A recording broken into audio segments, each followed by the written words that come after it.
Selamat malam Bapak Ibu Saudara, haleluya. Puji Tuhan, oleh karena kemurahan Tuhan kita dapat dikumpulkan malam hari ini untuk kita mengikuti prosesi jalan salib. Hari yang pertemuan yang ketiga, kita akan melihat hari ini apa yang terjadi menjelang di mana Yesus menderita karena kita. Sebelum ini kita akan memulai acara ini, mari kita bangkit berdiri.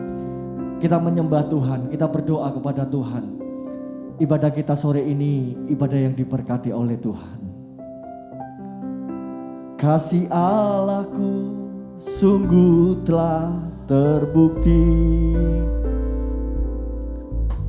ketika Dia serahkannya. Kasih Allah mau berkorban bagi kau dan aku. Tak ada kasih seperti kasih-Mu. Katakan sekali lagi, kasih Allahku sungguh telah terbukti. Haleluya. Ketika Dia serahkan anaknya, kasih Allah mau berkorban bagi kau dan aku. Tak ada kasih seperti kasih-Mu. Bersyukur, bersyukurlah,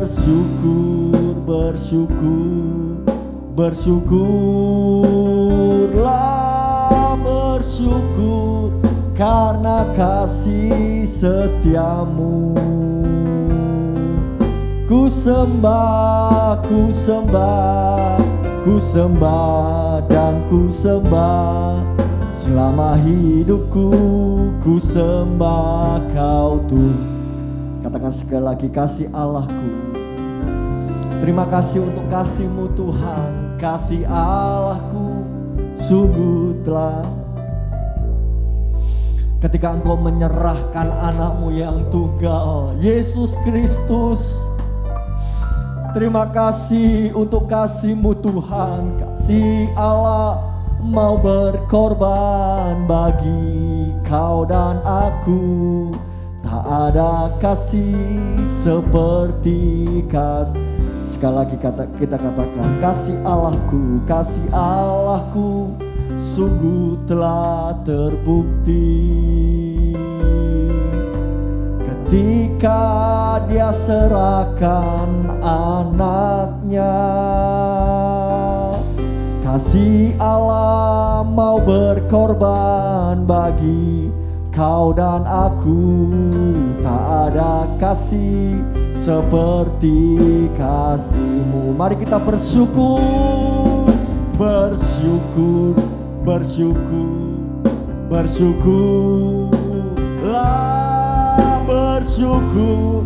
karena kasih setia-Mu. Ku sembah dan ku sembah selama hidupku. Ku sembah Kau. Bersyukurlah,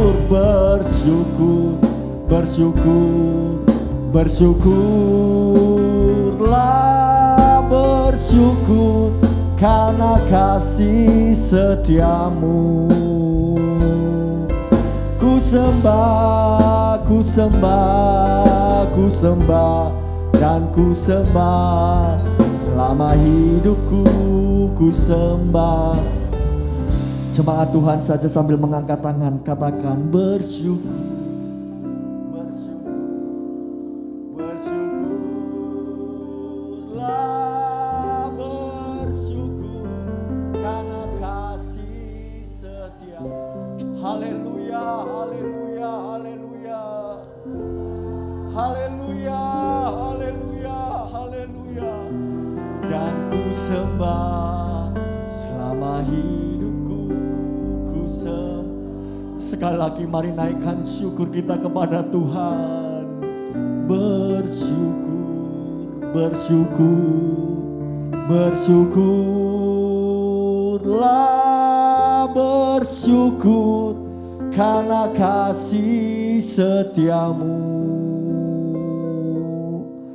Ku sembah, ku sembah, ku sembah, dan ku sembah selama hidupku. Ku sembah Kau, bersyukur.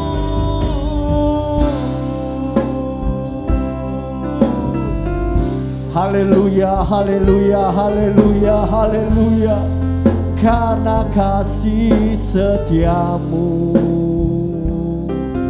Ku sembah, ku sembah, ku sembah, dan ku sembah selama hidupku. Ku sembah Kau Tuhan. Haleluya, haleluya. Kami bersyukur Tuhan untuk kemurahan-Mu, untuk kasih-Mu. Haleluya, haleluya. Haleluya, haleluya, haleluya, haleluya. Terima kasih, terima kasih, terima kasih. Haleluya, haleluya. Haleluya, haleluya. Meletakkan acara malam ini ke dalam tangan-Mu Tuhan. Engkau pakai pelayan-pelayan-Mu yang akan melayani Engkau. Agar kebenaran firman-Mu, kebenaran-Mu masuk di dalam hidup kami. Kami semakin mengerti kasih-Mu yang besar, kasih yang sempurna. Engkau nyatakan di dalam hidup kami. Urapan Tuhan turun ke atas kami semua. Kami siap diberkati oleh lawatan Tuhan malam ini. Pujian, syukur, hormat, kemuliaan kami kembalikan bagi Tuhan Yesus. Ini doa syukur kami di dalam nama Tuhan Yesus Kristus. Haleluya. Amin. Bersyukur kepada Tuhan kalau malam hari ini kita ada, ini karena kemurahan Tuhan. Satu hal mau saya katakan malam hari ini. Ketika Dia Yesus lahir ke dalam dunia, Dia sedang mengerjakan satu misi Bapa. Dan ketika misi itu dikerjakan sampai pada puncaknya, mati di atas kayu salib, ada satu harga yang harus dibayar oleh Tuhan Yesus. Dan malam hari ini kita akan mengenang kembali bagaimana sengsara Yesus, bagaimana perjalanan misi yang Kristus lakukan dalam kehidupannya. Mari kita akan buka kitab kita di dalam Injil Matius pasal yang ke-26. Saya ingin mengajak Bapak Ibu mengenang kembali bagaimana satu pergumulan yang Yesus lakukan ketika Dia harus menyelesaikan kehendak Bapa. Injil Matius pasal yang ke-26 ayat 36 saya akan bacakan. Maka sampailah Yesus bersama-sama murid-muridnya ke suatu tempat yang bernama Getsemani. Lalu Ia berkata kepada murid-muridnya, duduklah di sini sementara aku pergi ke sana untuk berdoa. Dan Ia membawa Petrus dan kedua anak Zebedeus sertanya.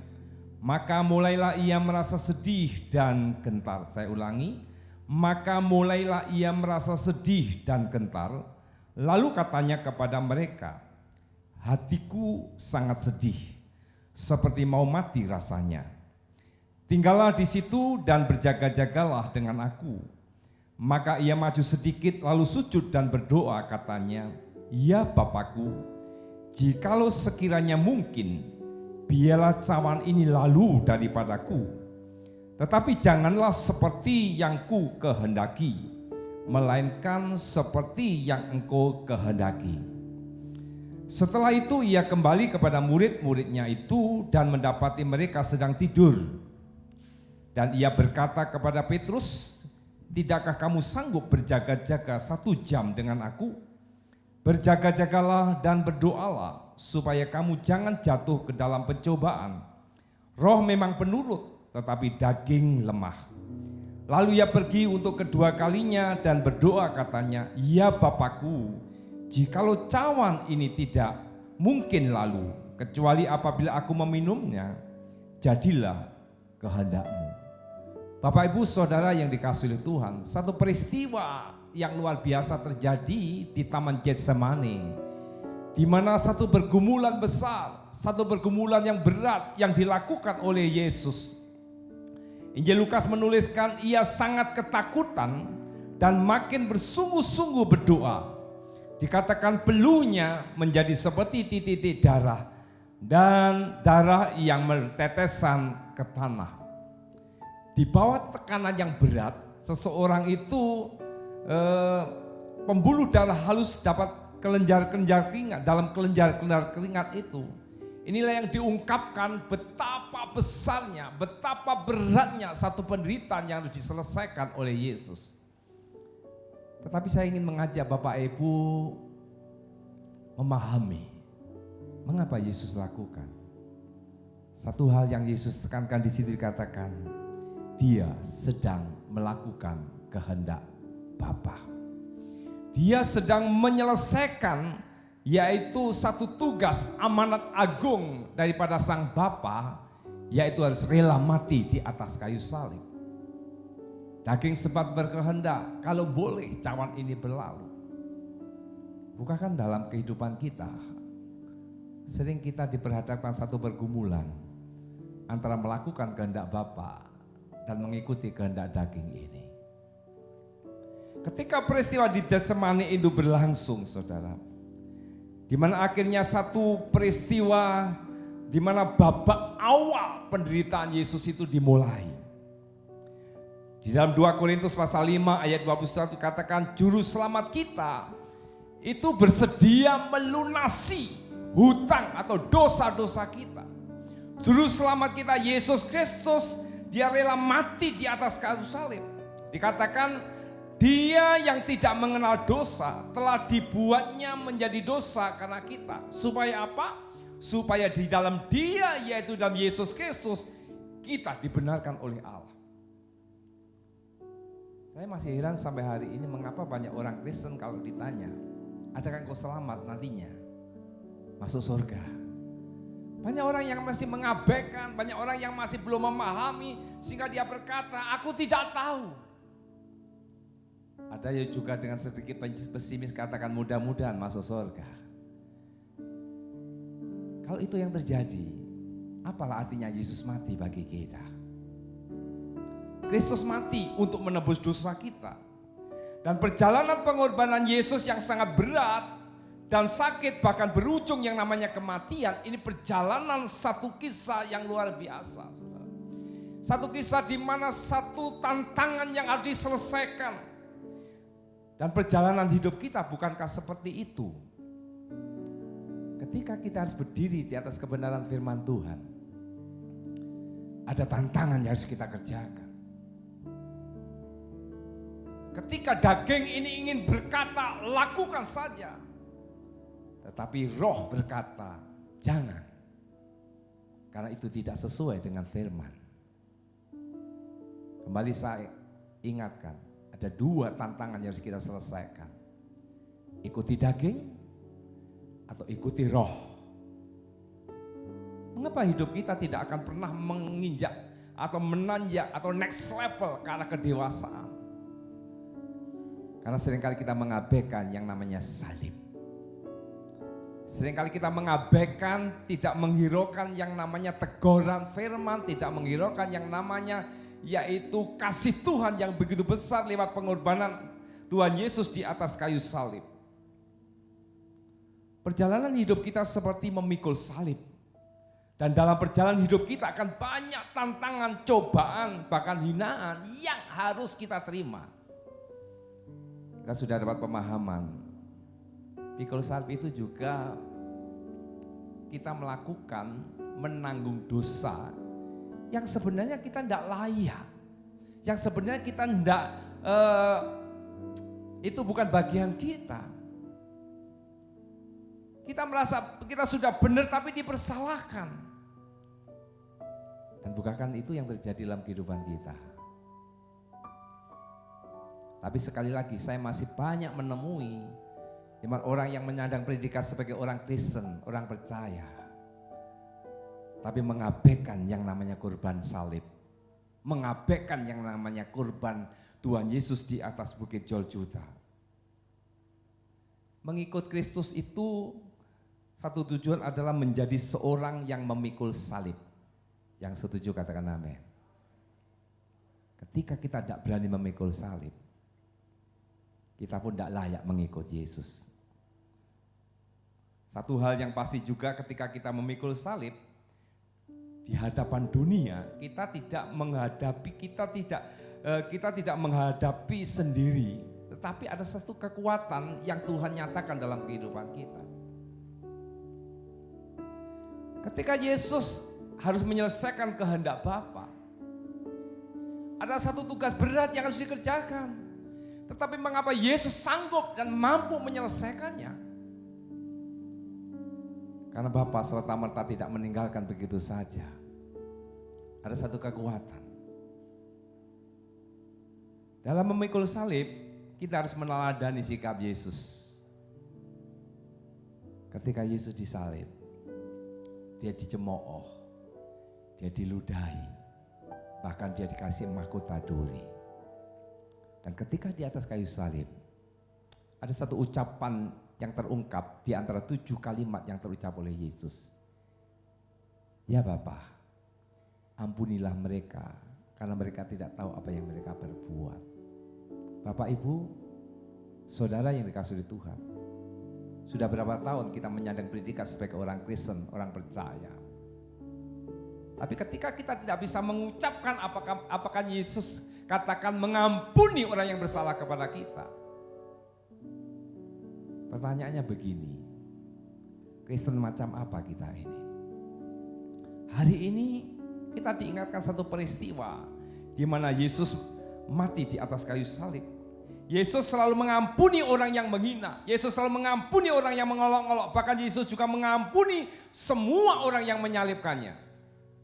Dan ini kekuatan yang seharusnya juga kita miliki. Karena memikul salib kadang akan membuat kita ini rendah di hadapan manusia. Tetapi kita akan ditinggikan di hadapan Allah ketika kita berani berkata mengampuni kepada orang yang bersalah kepada kita. Mari kita akan mengenang dan melihat kembali perjalanan Yesus dalam memikul salib. Kita akan lihat, kita akan dengar bagaimana perjuangan Yesus ketika dia harus setelah di Taman Getsemani, dia harus berjalan menyelesaikan kehendak Bapa.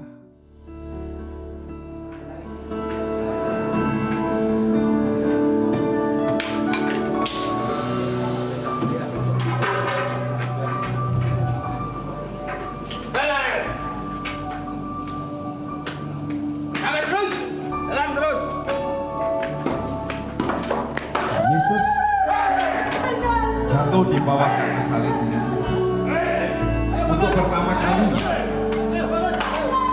Yesus sudah sangat lelah ketika ia melangkahkan kakinya menyusuri jalan dengan salib besar di pundaknya.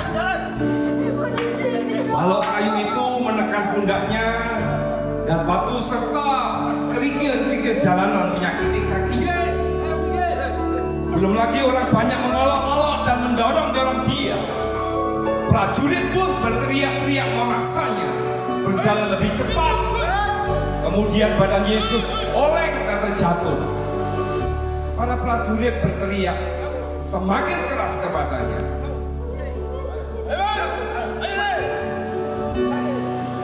Seorang bernama Simon yang baru pulang dari ladang dipaksa membantu memanggul salib Yesus.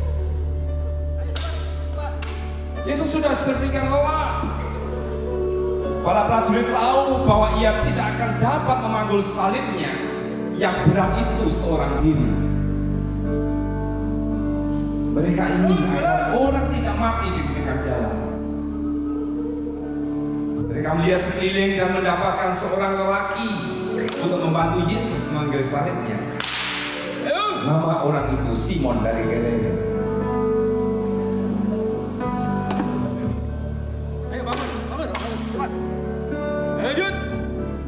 Yesus merasa kepanasan, lelah dan berkeringat. Darah, ludah serta debu telah memenuhi wajahnya. Rambutnya kusut dan lengket, wajahnya buruk rupanya. Tiba-tiba seorang wanita dengan berani maju di antara Algojo dan sujud di depan Yesus. Ia mengeluarkan sapu tangan besi, dan dengan itu ia mengusap wajah Yesus. Yesus sangat berterima kasih, dan ia meninggalkan gambar wajahnya di sapu tangan. Dia adalah Veronica.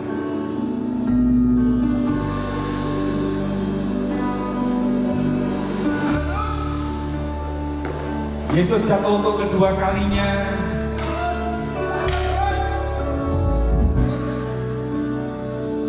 Tetapi prajurit Romawi, orang yang memuja dia tidak menghiraukan lagi betapa besar pengorbanan yang Yesus alami.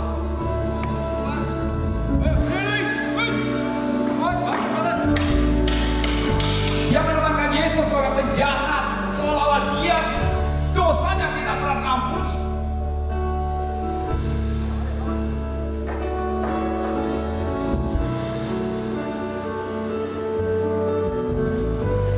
Di tengah-tengah ketidakberdayaan, mari kita lihat dengan mata hati. Adakah kita menyadari dalam hidup ini bahwa penderitaannya untuk menebus dosa saudara dan saya? Ketika mata kita melihat, telinga kita mendengar, bahkan hati kita dibukakan satu pemahaman bahwa misi penyelamatan Yesus Kristus ke dalam dunia ini harus diselesaikan dengan penderitaan yang besar. Satu pertanyaan yang besar dalam hidup kita, adakah sengsara Yesus itu ada di hati kita? Adakah sengsara Yesus itu ada di hatimu dan hati saya? Ketika hari-hari ini kita mulai sibuk hanya memikirkan berkat-berkat yang Tuhan sediakan bagi kita, di manakah salib yang seharusnya juga harus kita selesaikan dalam hidup ini?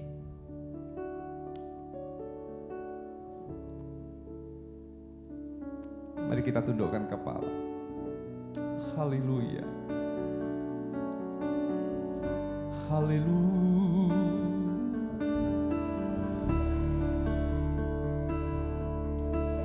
Haleluya.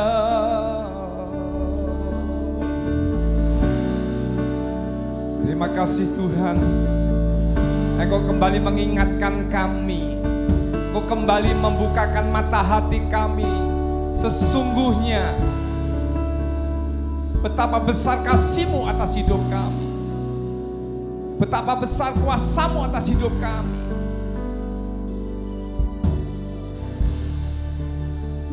Ampuni kami Tuhan, mungkin selama ini kami hanya melihat, mendengar, tetapi sesungguhnya hati kami telah tertutup tentang sesarang-Mu.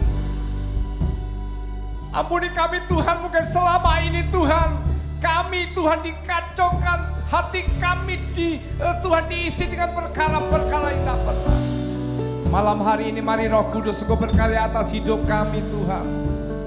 Untuk hati kami boleh melihat Engkau, hati kami boleh mengerti kehendak dan rancangan-Mu dalam hidup kami. Haleluya. Haleluya. Terima kasih Tuhan. Terima kasih buat pengorbanan-Mu atas dosa-dosa kami. Terima kasih Tuhan atas kepedulian-Mu. Kau rela mati bagi kami. Ampuni kami Tuhan, mungkin selama ini kami belum bisa meneladani Engkau. Ketika ada orang yang mengolok kami, kami balas mengolok. Ketika ada orang yang membenci kami, kami pun ikut membenci mereka. Tapi malam hari ini mari Roh Kudus, biar teladan Yesus Kristus itu juga menjadi, kami boleh meneladani dalam sikap kehidupan kami. Haleluya Yesus. Terima kasih Tuhan Yesus. Terima kasih Tuhan Yesus. Haleluya. Haleluya. Terima kasih Tuhan. Terima kasih buat kemurahan-Mu. Terima kasih buat kasih-Mu Tuhan. Haleluya. Ingat kasih-Nya, ingat kebaikan-Nya,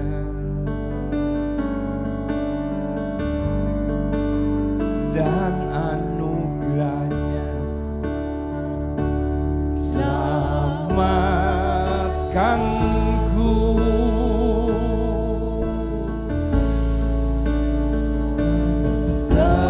sepertinya setinggi langit, kasih setia Allah pada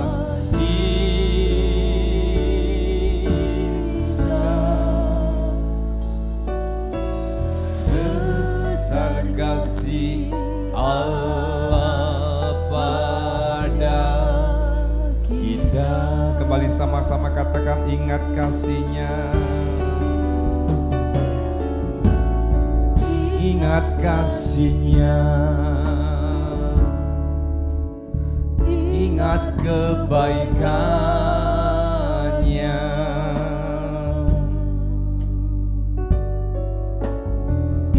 anugerah-Nya.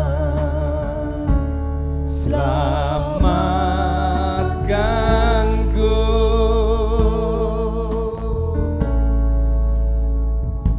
sebab kasih-Nya setinggi langit, kasih setia Allah pada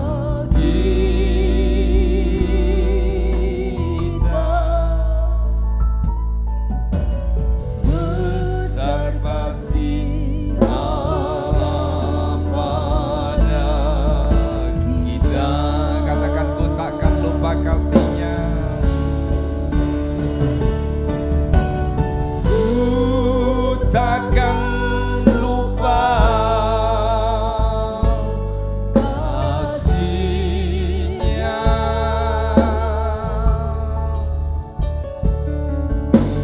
Ku takkan lupa anugerah-Nya.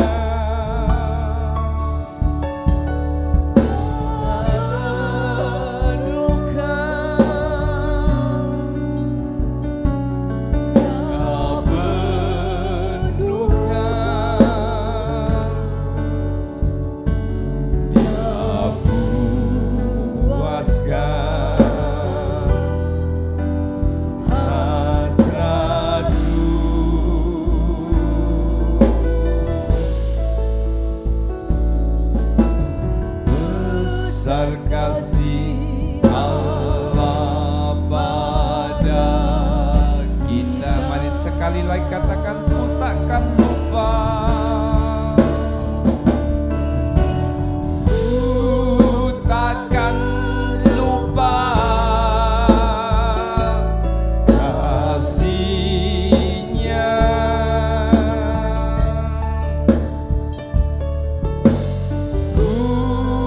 Takkan lupa anugerah-Nya.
Filipi pasal 3 ayat yang ke-10 dan 11 dikatakan, yang ku kehendaki ialah mengenal Dia dan kuasa kebangkitannya dan persekutuan dalam penderitaannya, di mana aku menjadi serupa dengan Dia dalam kematiannya, supaya aku akhirnya beroleh kebangkitan dari antara orang mati.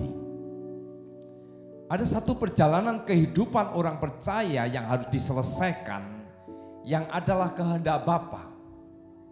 Dan Rasul Paulus menegaskan, memberikan satu teladan kepada kita, dan satu pernyataan dikatakan, yang ku kehendaki ialah mengenal Dia dan kuasa kebangkitannya. Dan apa dikatakan? Dan persekutuan. Persekutuan dalam hal apa? Persekutuan dalam penderitaannya. Dan endingnya apa? Supaya serupa dengan Kristus. Jadi kalau sampai hari ini, hidup kita, hidup saudara dan saya, hanya puter-puter untuk kepuasan dirinya sendiri, hanya putar-putar untuk mementingkan diri sendiri dan mengenakkan daging. Saya mau katakan, sesungguhnya kita seperti Kristen yang tinggal di halaman. Kita menjadi orang Kristen yang tinggal di halaman. Dan firman Tuhan katakan, untuk kita tidak tinggal dan putar-putar di halaman, tetapi masuk menikmati persekutuan dengan Allah. Dan firman Tuhan katakan supaya untuk kita menjadi serupa dengan Kristus, ada satu tantangan level yang harus kita kerjakan, yaitu persekutu di dalam penderitaannya. Sejak kita Kristen, kita sudah paham betul, kita sudah ngerti betul, kita sudah mungkin hafal ayat-ayatnya di mana Kristus harus menderita. Mulai di Taman Getsemani, ketika ditangkap, diadili, harus ke sana kemari, diludahi, diolok, dicambuk. Puncaknya harus mati di atas kayu salib. Tuhan tidak butuh kita hanya mengerti dan paham, tapi Tuhan butuh kita juga menjadi pelaku akan firman, yaitu bersekutu di dalam penderitaannya. Artinya apa? Jadi orang Kristen itu jangan cari enaknya saja. Tetapi ketika diperhadapkan satu tantangan yang namanya salib dan harus kita pikul, tidak ada pilihan yang lain. Kita setiap pikul salib itu dan rela menderita. Untuk siapa? Bukan untuk diri kita sendiri. Ada orang yang mengatakan begini, ketika anaknya melakukan sesuatu, kamu itu ngisin-ngisini bapakmu, kamu itu ngisin-ngisini ibumu. Mari kita tanggalkan, bukan kita ini mementingkan diri sebagai orang tua, tapi lebih daripada itu, ketika kita melakukan banyak hal dalam hidup ini, bukan nama orang tua, bukan nama seseorang, bahkan nama gereja, tetapi yang seharus kita kita tanggung jawab itu kepada nama Yesus yang sudah mati bagi kita. Kalau boleh diizinkan, biarlah nama kita tidak disebut sekalipun tidak apa-apa.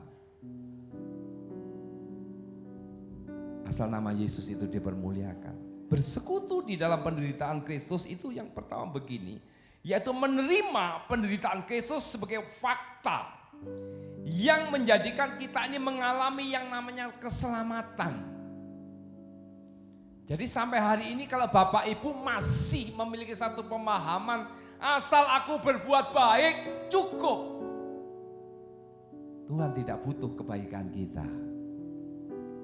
Tuhan butuh bagaimana penerimaan kita akan penderitaan Kristus, yang artinya bahwa keselamatan itu bukan karena kebaikan kita. Keselamatan itu bukan karena amal ibadah kita. Keselamatan karena kita ini mempercayai, memiliki pemahaman bahwa Kristus mati bagi dosa saya.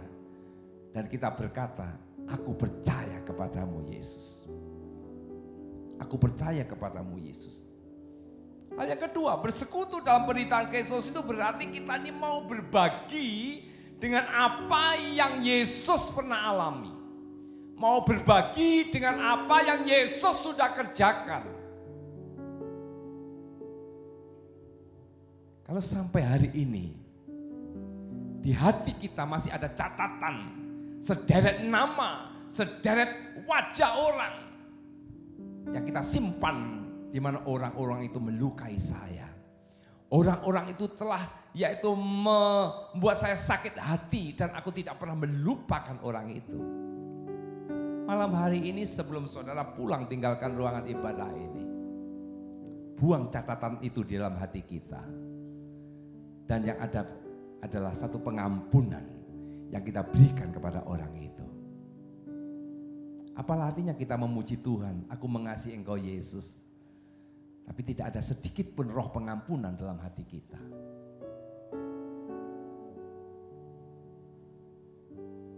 Mungkin orang kita bisa bohongi. Pemimpin gereja bisa kita bohongi. Tapi di hadapan Tuhan kita terbuka dan kita tidak bisa bohong. Dan hari ini Tuhan butuh.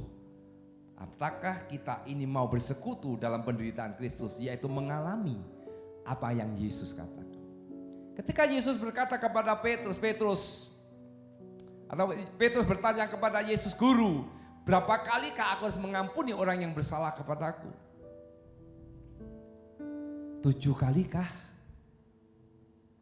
Yesus katakan bukan 7 kali Petrus, tapi 70 kali 7. Kalau dihitung 490 kali. Artinya apa? Tak terbatas. Hitungannya dalam 1 hari. Mau mengampuni dan mengampuni. Mengapa banyak rumah tangga yang tidak bisa menikmati kebahagiaan? Karena tidak ada roh pengampunan antara suami dan istri. Mengapa rumah tangga tidak akan mengalami yang namanya kemaksimalan, menikmati kebahagiaan surga? Suasana surga hadir di dalam rumah tangga. Karena orang tua dan anak tidak ada pengampunan. Anak berkata kepada orang tuanya, aku benci orang tua. Orang tua berkata, aku benci dengan anak-anakku. Tidak ada pengampunan. Di mana Kristus yang terus menderita itu bagi kita? Adakah catatan hati itu dalam hidup kita? Dan kita paham hari ini. Kalau kita berkata, aku berbuat baik, karena orang itu berbuat baik kepada kita, itu bukan tujuan Kristus. Kristus mau kita berbuat baik kepada orang, kepada sesama. Karena Kristus sudah berbuat baik kepada kita. Dan itu yang sedang kejar Yesus. Makanya stop kita putar-putar hanya ngurusi diri kita sendiri. Hari ini, sebelum puncaknya kita memperingati Paskah di mana Yesus mati di atas kayu salib. Miliki catatan dalam hati kita. Fakta bahwa Yesus pernah mati bagi dosa saya. Dan saya mau tinggal. Saya mau melakukan apa yang Yesus lakukan. Hal yang ketiga, bersekutu dalam penderitaan Kristus itu sampai apa? Endingnya tadi, serupa dengan Dia dalam kematiannya, berarti mati terhadap dosa. Kristus mati untuk menebus dosa manusia. Dia menderita dan mati supaya kita dibebaskan dari belenggu dosa. Hidup kita yang sudah mengalami pembebasan dari dosa seharusnya tidak lagi membiarkan dan dikendalikan yang namanya dosa.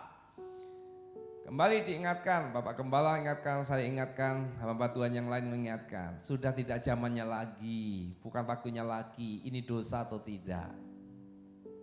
Sudah bukan waktunya lagi kita jadi Kristen yang sudah puluhan tahun berkata ini boleh atau tidak. Tidak usah mulut-mulut, ikuti teladan Yesus. Kalau Yesus bisa mengampuni orang, kita harus belajar kita mau mengampuni orang. Kalau Yesus peduli dengan orang, sekalipun itu orang gendeng di Gerasa. Ada berapa banyak kali, seringkali kita masih pilih-pilih orang. Memandang orang dengan status sosial. Di mana penderitaan Kristus yang sudah dinyatakan itu? Kalau kita masih seperti itu. Kita menghargai orang, melihat status sosial. Kalau kedudukannya tinggi, kita sampai mungkin menyembah, menghargai, menghormati. Tapi ketika itu orang maaf bicara, status sosialnya lebih rendah, kita pun merendahkan mereka. Dan semua itu diawali dari hati, Bapak Ibu. Di hati ini ada dua pilihan, yang bertata Kristus atau ego kita. Yang ada di hati ini perkara kerajaan surga atau perkara dunia. Yang ada di hati ini penderitaan Kristus atau penderitaan dirinya sendiri. Dan saya mau katakan malam ini, ketika di hati kita terlukiskan, ada lukisan penderitaan Kristus, dan kita memiliki komitmen untuk menjadi meneladani Kristus, saya berani berkatakan lewat mimbar ini, Tuhan akan tersenyum dengan kita. Dan Dia berkata kepada kita, anakku. Dia akan menuntun kita, Dia akan memegang kita dengan tangan kanannya, dan Dia akan bela kita.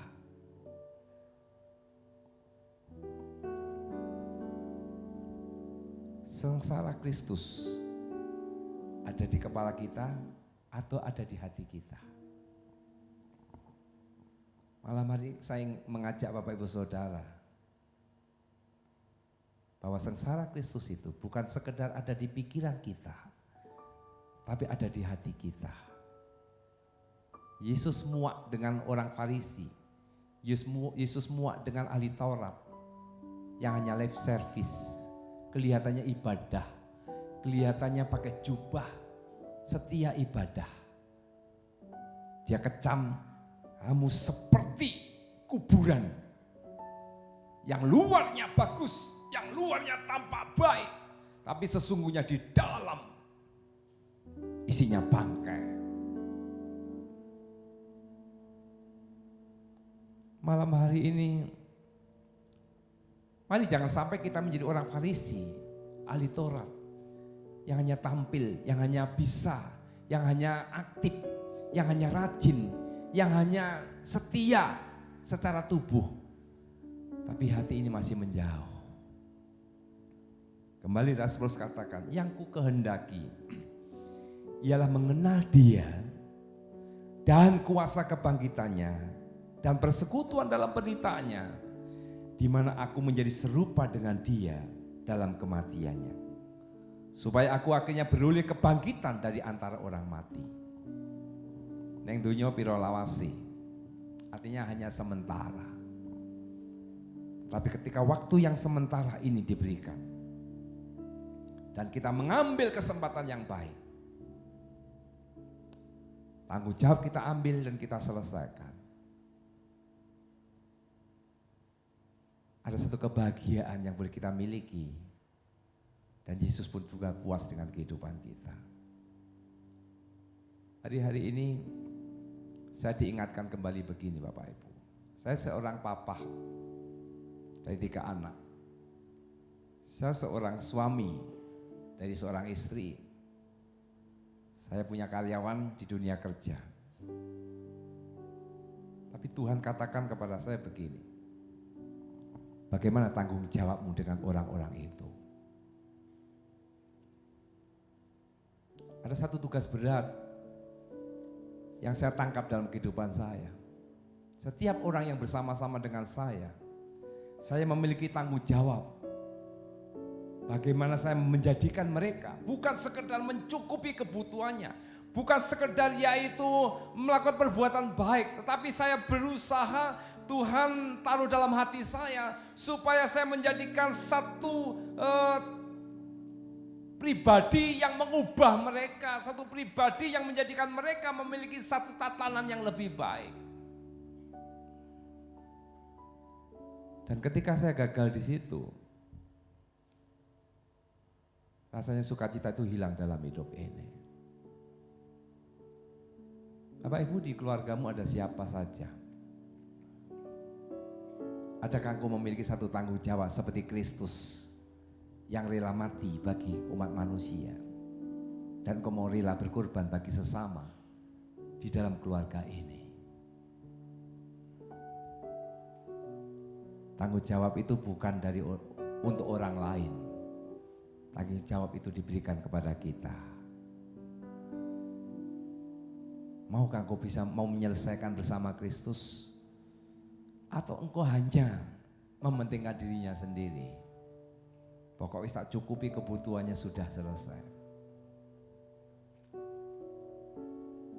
Yesus tidak berhenti di situ. Dia memberkati, mengadakan banyak mukjizat. Tapi bukan itu maksud Yesus. Ketika Yesus menderita, Yesus mau saudara dan saya juga ikut menderita pikul salib bagi Tuhan. Mari kita dudukkan kepala. Terima kasih Tuhan. Terima kasih Tuhan. Terima kasih Tuhan buat firman.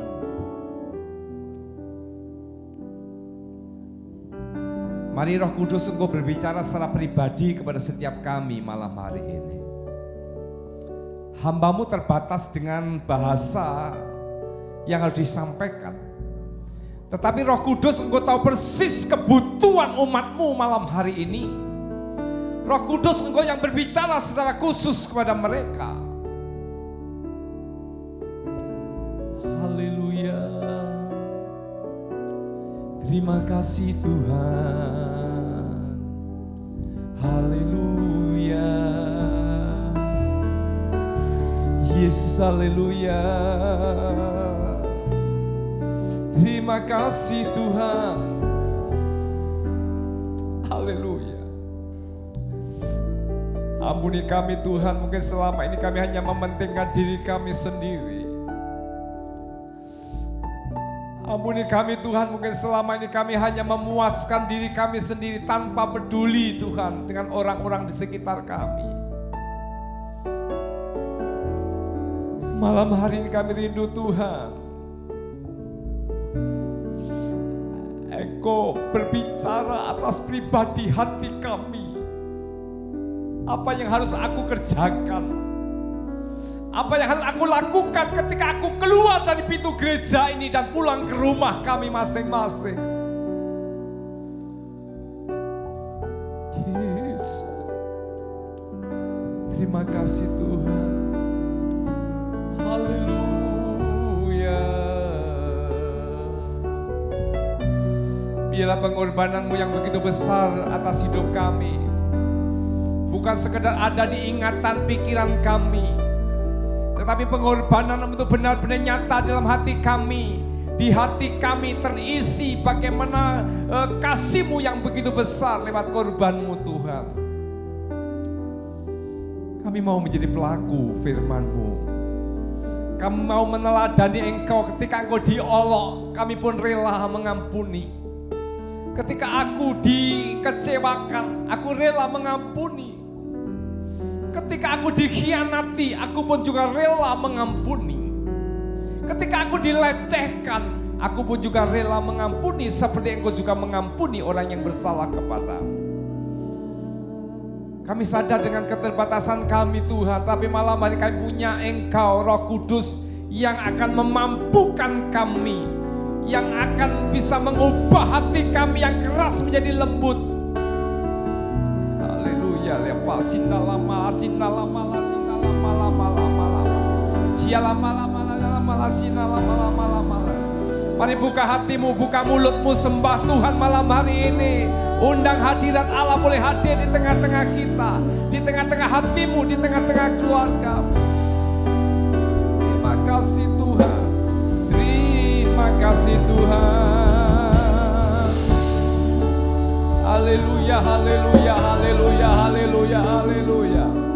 Haleluya, haleluya, haleluya, haleluya, haleluya. Ya Yesus, haleluya, haleluya. Glory mana masina lama lasina lama lama lasina lama lama. Ya lama lama lama lama lama lama lama. Yesus, haleluya. Ampuni kami, hati kami yang selama ini dipenuhi dengan luka hati, luka batin Tuhan. yang belum terselesaikan sampai hari ini Tuhan.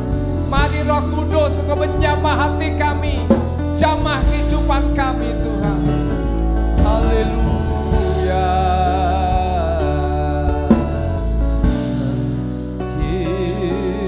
Yesus Tuhan, terima kasih lama. Haleluya. Haleluya. Haleluya. Yesus, haleluya. Haleluya, haleluya, haleluya.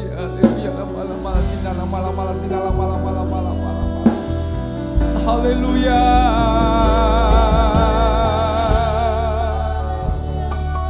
Glory, haleluya. Yesus, haleluya. Haleluya.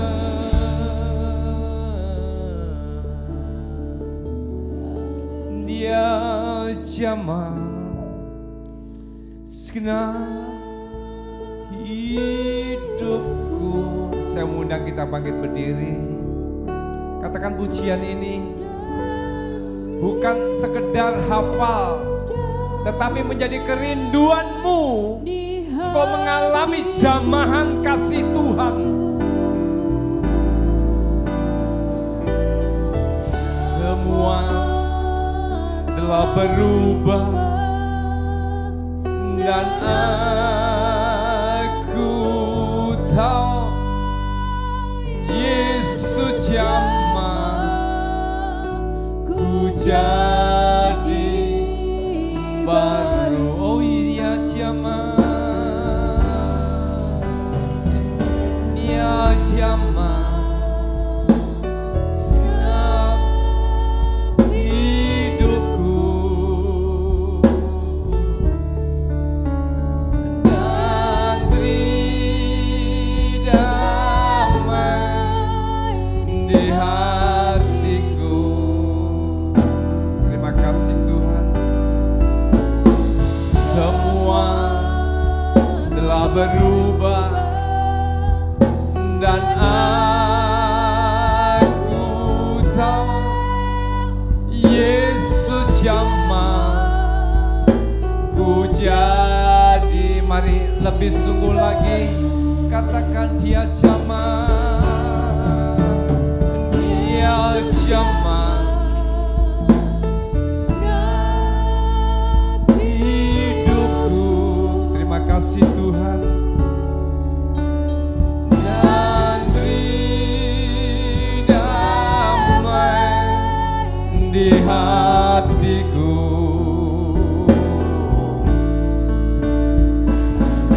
Semua telah berubah dan aku tahu Yesus jamah ku jadi baru. Katakan semua telah berubah. Semua telah berubah dan aku tahu Yesus jamah ku jadi baru. Sekali lagi semua telah berubah. Semua telah berubah dan aku tahu Yesus jamah ku jadi baru. Mari kita bersyukur dengan tepuk tangan bagi Tuhan kita. Haleluya, haleluya. Terima kasih Tuhan. Terima kasih buat kemurahan-Mu malam hari ini. Terima kasih buat firman-Mu. Terima kasih buat lawatan zaman. Setiap kami yang ada Tuhan. Berikan kami telinga yang mendengar. Berikan kami hati yang rela dibentuk, rela diproses, rela diarahkan. Dan kalau kami sebentar pulang, kami rindu menjadi pelaku firman-Mu. Kami bukan hanya tahu penderitaan Kristus, kami bukan hanya mengenal penderitaan Kristus, kami bukan hanya mengerti penderitaan Kristus, tetapi kami mau mengambil bagian di dalam penderitaan Kristus. Rela pikul salib, rela dikecewakan, rela diperlakukan tidak baik, tetapi kami tetap berdiri di atas kebenaran firman-Mu, menjadi orang-orang yang menang, menjadi orang-orang yang merdeka, menjadi orang-orang yang menjadi kesaksian bagi banyak orang. Setiap suami yang hadir pada malam hari ini, jadikan kami para suami yang mengambil tanggung jawab penderitaan Kristus menghadap terhadap istri, terhadap anak-anak.